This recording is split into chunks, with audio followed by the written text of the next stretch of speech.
5 ఏండ్ల ముందు 2 నెలల చేపల వేట నిషేధం 2 సంవత్సరాలుగా అనిపించేది. సముద్రానికి దూరంగా ఉంటే మత్స్యకారుడు ఎలా బతకగలడు?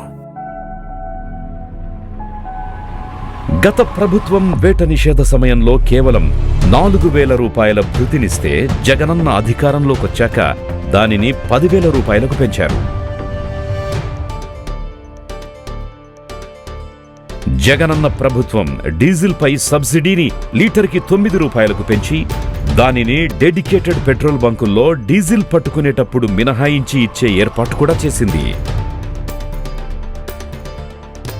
జగనన్న మన పక్కనే ఉండడంతో వేట నిషేధ సమయంలో మా కుటుంబాలను పోషించుకోవడానికి వేరే ఉద్యోగాల కోసం వెతకాల్సిన అవసరం లేదు. వేట చేస్తూ మరణించే మత్స్యకార కుటుంబాలకిచ్చే పరిహారం 10 లక్షలకు పెంచారు జగనన్న. మా నమ్మకం నువ్వే జగన్.